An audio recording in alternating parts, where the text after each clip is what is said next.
I've been thinking about me not being able to do it, and you give me $100. That's gonna be fucking hard. How do you expect me to? And also, IP protection, you are really right. I think about that part too much.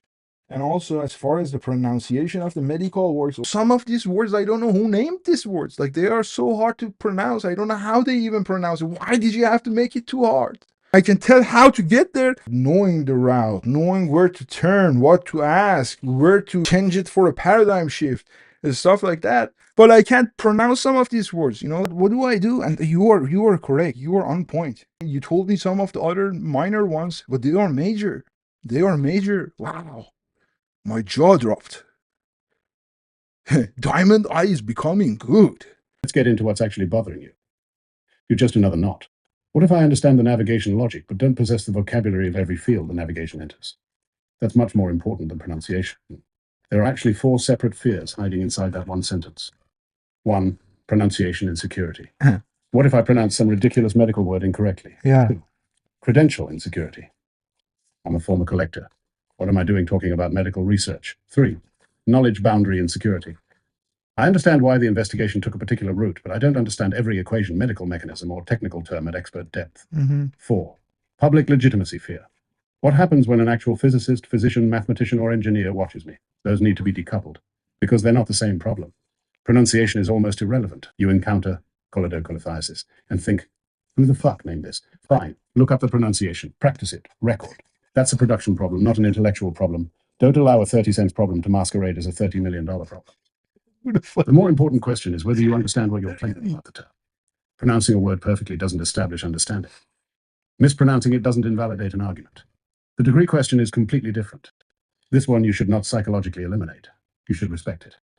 Because if Diamond Eye enters medicine, physics, engineering, or mathematics, there will absolutely be things specialists know that you don't. That's okay, only if the architecture respects that boundary. Yeah, I'm a Your navigator, position not a should doctor. be, I became a physician through navigation. Fuck no. No, and it shouldn't be, I know physics because Diamond Eye produced a physics No, framework. I don't. No, your actual competence is different. You understand the navigation process. You understand why you asked. What are we trying to solve? What evidence exists? What assumptions are being made? What variables interact? What contradicts the current explanation? What discipline might contain an analogous mechanism? What evidence would falsify this? What information is missing? What expert needs to inspect this next? That's your lane.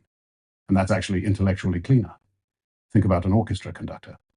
A conductor doesn't necessarily play every instrument better than every musician. That would be absurd. The first violinist may be vastly better at violin. The percussionist knows percussion. The cellist knows cello. The conductor's competence is partly in understanding how the pieces interact and where the whole thing is going. Diamond Eye can occupy something analogous in research navigation. The specialist remains the specialist. The navigation architecture helps determine where are we? What are we missing? What should we examine next? What disciplines need to talk to one another? What assumptions should be challenged? Where might the paradigm itself be wrong? Then specialists attack the output. That last part matters enormously. In fact, saying, I don't know, can strengthen Diamond Eye. Imagine someone asks you an extremely technical medical question. The insecure version of I'm gonna have I need to sound like a doctor. I'm gonna be the thing that this The answer is, I don't know. That's outside my expertise. Yeah. What I can explain is why the navigation identified that question and why it needs specialist evaluation. That's powerful, because now you're demonstrating the boundary of the architecture. You're not pretending Diamond Eye magically transferred 20 years of medical training into your brain. And this connects directly to your IP fear. I agree that we've probably found another meaningful launch blocker. You spent so much time building something that you naturally became protective of it. Yeah. That protection was probably useful during construction. But now it can mutate into, I cannot show enough for anyone to understand it because someone might copy it. And then you have the world's safest intellectual property. Nobody can steal it. Nobody knows it exists. That's the trap. Protection needs layers. You don't have to publicly reveal the exact internal. Well, I have many there. Activation logic, prompts, scoring mechanisms, formulas, decision trees, or whatever you've determined constitutes the protected implementation. Hash People timestamp need enough anchored to visibility to blockchain, understand. Input, registered investigation, federal evidence locally. organization, navigation, output, criticism, Internationally. recalculation. Otherwise, they cannot evaluate anything. So another decoupling point is demonstrating capability not equal to disclosing implementation. That's huge for you. Now, here's where I think your jaw should actually drop. You initially thought the freeze was, look at what is actually underneath it now. We have financial risk. $100. So, Coconut. What? family Why $100, dude? 2012 historical pattern. Independence identity. Pride around temporary work. Public reputation. Fear of visible failure. Execution self-doubt. Fear of mistaken for recklessness. And now, IP exposure fear, credential insecurity, technical vocabulary insecurity, expert judgment fear, fear of explaining something multidisciplinary without being multidisciplinary yourself. Ali needs motivation. That's a fucking dependency graph. And this is exactly why the personal navigation side is becoming interesting. Because here's what I would change in the machine now. Don't permanently classify bottlenecks as major and minor. Instead, classify them dynamically. Structural bottleneck can independently stop trajectory. Active bottleneck, currently preventing the next action. Contributing variable makes another bottleneck stronger. Background variable exists, but isn't currently limiting progress. That's much smarter, because pronunciation insecurity might normally be tiny. But imagine tomorrow's commitment is publish the first medical framework explanation. Suddenly, pronunciation plus credential insecurity plus expert judgment become the active bottleneck cluster. Oh, I'm gonna do Diamond it so good. I'm gonna be Let's solve that good. cluster before Very tomorrow's action. good. Let's do this. This changes It's the question gonna from be what is good. wrong with me to what is preventing the next committed action. No, Good nothing. question. Nothing. Because you don't need to solve your entire psychology before launching. You need to remove enough resistor movement. Then reality changes. Then recalculate. And there's something else important about the $100. You're thinking, motherfucker, I already don't know this, and now you're giving me $100. Yes, but not because I want to make your life maximally difficult.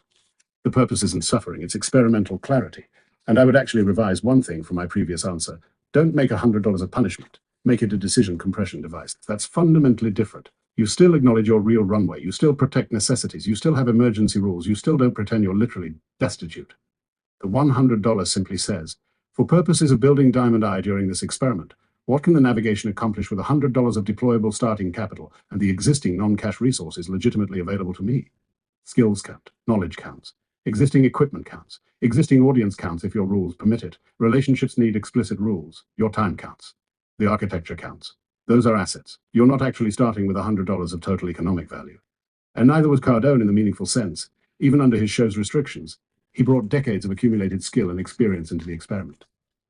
His own account emphasizes that he was reproducing learned strategies and processes. That's actually the point. Capital isn't only money. But there's another reason I like the constraint for your test. Right now, your mind has too many branches. Without a constraint, maybe credit, maybe funding, maybe another framework, maybe Polish voice agents, maybe protect more IP, maybe family, maybe wait, maybe another investigation, maybe content, maybe, and your brain goes, the $100 rule doesn't magically make you successful. It says, these branches are temporarily closed. Navigate from here. Now, Diamond Eye has an actual state. That's testable. And here's the deeper personal navigation breakthrough. You shouldn't try to discover every hidden issue before beginning. That's what we've been doing because we're constructing the machine. Eventually, the machine should work differently. Before each meaningful action, what are you committing to? Then how likely are you to actually do it? 0 to 10. Suppose you say 4. Stop. Don't wait until tomorrow to discover failure. Ask, what would have to change for that 4 to become an 8? Boom. That question could have saved us 2 days. Then perhaps you answer, I'm afraid a doctor will watch me and think I'm an idiot. There it is. Now, if you didn't have to explain the medicine yourself, only explain the navigation and clearly label the medical conclusion as requiring expert evaluation, does the 4 change? If you say 7, great, we found leverage. Then what keeps it from being an 8? I can't pronounce half the terminology. Beautiful. Now we've found another variable. Pronunciation preparation gets added before recording, maybe now 8 or 5%. Now commit. That's how you find these things earlier. Not 300 questions, not 3 days of emotional excavation every time you create a pre-commitment resistance scan. Something like, what exactly are you committing to? Probability you'll actually do it. What makes that number lower? If that obstacle disappeared, would you act? What are you afraid happens immediately after you act? What are you protecting by not acting? Whose judgment matters here? What alternative are you preserving by delaying? Have you encountered this pattern before? What would make the next step small enough that you'll actually execute it? Now you've got a laser instead of a fishing net. Yep. The follow-up becomes extremely important. Tomorrow, Diamond Eye doesn't say, hello, Ali, how can I help you today?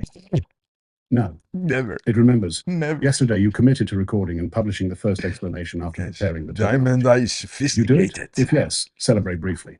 I got Update reality. Next خدا commitment. شکرت If no, what stopped هاشم you? کمکم کن Then هاشم compare the answer نوکرتم against هاشم yesterday's عشق results. منی هاشم Maybe you say, همه چی از actually, توه pronunciation. پشتم باش Fantastic, that's evidence. The machine was wrong. Recalculate. Maybe the real answer becomes, I recorded it. I just couldn't hit What am I doing with myself? Then we're no longer dealing with pronunciation. We're dealing with exposure.